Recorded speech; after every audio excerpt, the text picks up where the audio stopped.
இயேசுவில் எனக்கு பிரியமான சகோதர சகோதரிகளே, இன்று ஆண்டின் பொது காலத்தின் 17ஆம் வாரம் வியாழக்கிழமையில் நாம் இருக்கின்றோம். இந்த நாள் உங்களுக்கு நீ நாளாக அமைய வாழ்த்துகிறேன், ஜெபிக்கின்றேன். இன்றைய இறைவார்த்தை சிந்தனைகளுக்கு நாம் கவனமுடன் செவி கொடுப்போம். இறைவாக்கினர் எரேமியா நூலிலிருந்து வாசகம். அதிகாரம் 18. இறை வார்த்தைகள் 1-6 முடிய. எரேமியாவுக்கு ஆண்டவர் அருளிய வாக்கு. நீ எழுந்து குயவன் வீட்டுக்கு போ, அங்கு என் சொற்களை நீ கேட்க செய்வேன். எனவே நான் குயவர் வீட்டுக்கு போனேன். அங்கு அவர் சுழல் வட்டை கொண்டு வேலை செய்து கொண்டிருந்தார். குயவர் தம் கையால் செய்த மண்கலம் சரியாக அமையாத போதெல்லாம் அவர் அதை தம் விருப்பப்படி வேறொரு கலமாக வடித்து கொண்டிருந்தார். அப்பொழுது ஆண்டவர் எனக்கு அருளிய வாக்கு: இஸ்ரேல் வீட்டாரே, இந்த குயவன் செய்வது போல் நானும் உனக்கு செய்ய முடியாதா என்கிறார் ஆண்டவர். இந்த குயவன் கையில் உள்ள களிமண்ணைப் போல இஸ்ரேல் வீட்டாரே, நீங்கள் என் கையில் இருக்கின்றீர்கள். ஆண்டவரின் அருள்வாக்கு. இறைவனுக்கு நன்றி.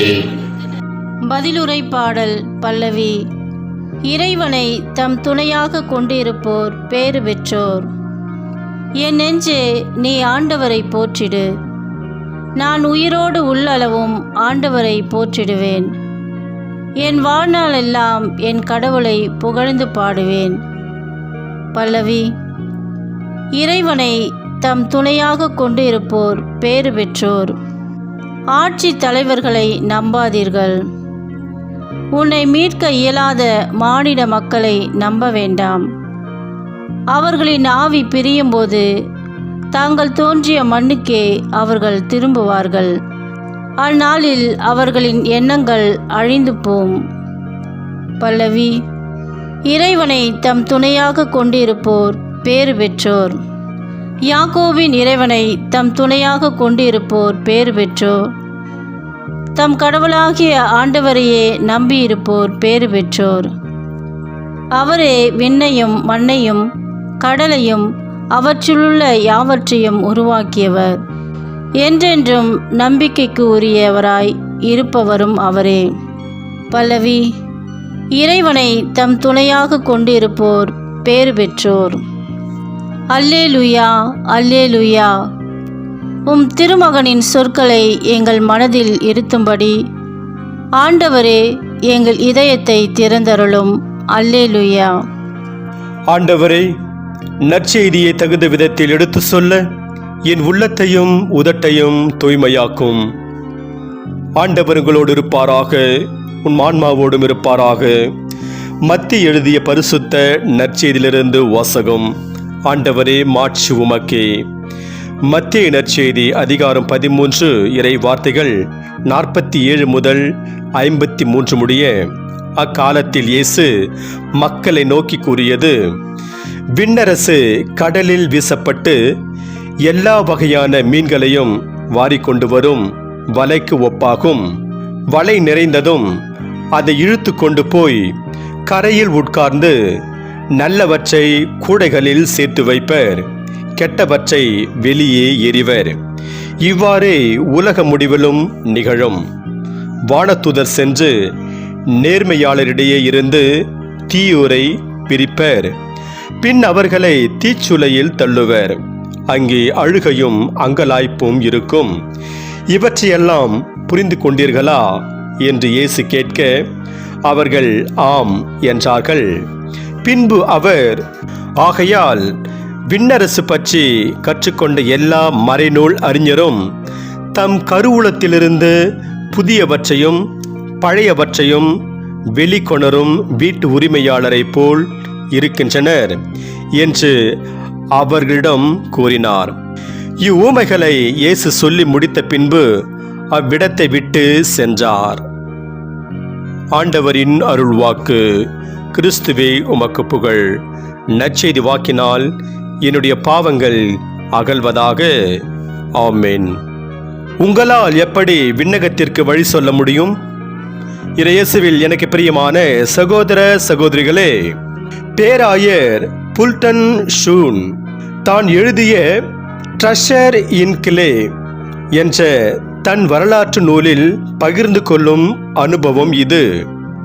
ஒருமுறை அவர் நகரில் இருந்த ஒரு பெரிய அரங்கினில் போதிப்பதற்காக அழைக்கப்பட்டிருந்தார். அவரும் அங்கே போதிப்பதற்காக கிளம்பி சென்றார். நடுவில் அவருக்கு அரங்கிற்கு செல்வதற்கான வழி தெரியவில்லை. அவர் திக்கு தெரியாமல் தவித்து கொண்டிருக்கும் போது அவ்வழியாக ஒரு சில சிறுவர்கள் நடந்து போய்க் கொண்டிருந்தார்கள். அவர்களிடம் அவர் அரங்கின் பெயரை சொல்லி அரங்கத்திற்கு எப்படி போவது என்று கேட்டார். உடனே ஒரு சிறுவன், அந்த அரங்கிற்கு எதற்காக போகிறீர்கள் என்று பதில் கேள்வியை கேட்டான். விண்ணகத்திற்கு எப்படி செல்வது என்பதை பற்றி போதிக்கப் போகிறேன் என்று புல்டன் ஷூன் சொல்லி முடித்ததும் சிறுவன் அவரிடம், உங்களுக்கு அரங்கத்திற்கு செல்வதற்கு வழி தெரியவில்லை.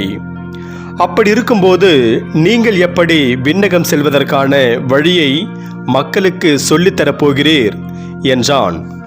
அதற்கு புல்டன் ஷூனால் எதுவும் பேச முடியவில்லை.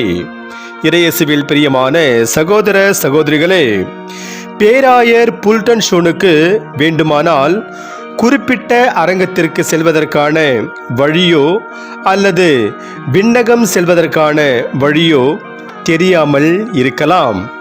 ஆனால் இன்றைய இறைவார்த்தை நாம் விண்ணகம் செல்வதற்கான வழியை தெளிவாக சொல்லித் தருகிறது.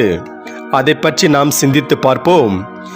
இறைவாக்கினர் எரேமியா நூலில் இடம்பெறும் பல நிகழ்வுகள் உருவகம் வாயிலாகவே ஓர் உண்மையை வெளிப்படுத்தும். அந்த வரிசையில் இடம்பெறும் ஓர் உருவகம்தான் குயவன் களிமண் உருவகமாகும்.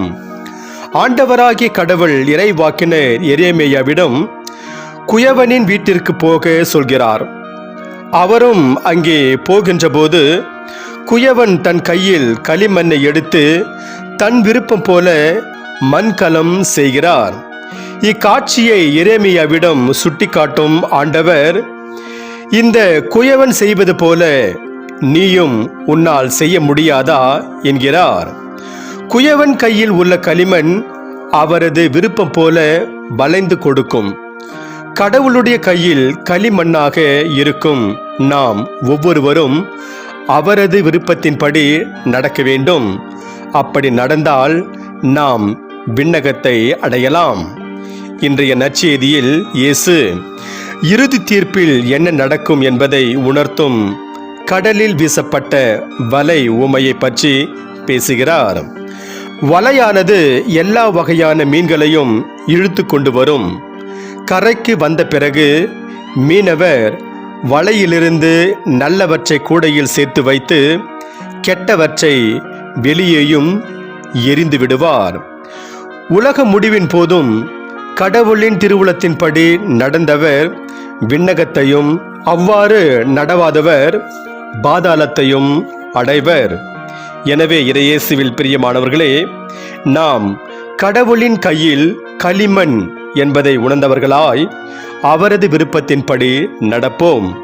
இன்று நமக்கு கொடுக்கப்படுகின்ற இறை சிந்தனையாக, கடவுளின் கையில் கருவிகளாய் இருக்கும் நாம் அவரது விருப்பத்தை மட்டுமே நிறைவேற்ற வேண்டும். கடவுள் ஒவ்வொருவருக்கும் அவரவர் செயலுக்கேற்ப கைமாறு தருவார். ஆண்டவருக்கு ஊழியம் புரிபவர் அதற்குரிய வெகுமதியை பெறுவார். இன்று நமக்கு கொடுக்கப்படுகின்ற இறை வார்த்தையாக, என் கடவுளே, உமது திருவுளம் நிறைவேற்றுவதில் நான் மகிழ்ச்சி அடைகிறேன் என்று திருப்பாடல் 40ஆம் அதிகாரம் 8ஆம் வசனத்தில் திருப்பாடல் ஆசிரியர் கூறுகிறார். எனவே நாம் கடவுளின் திருவுளத்தை நிறைவேற்றி இறையருளை நிறைவாக பெறுவோம். இறைவன் உங்கள் அனைவரையும் நிறைவாக ஆசீர்வதிப்பாராக. ஆமென்.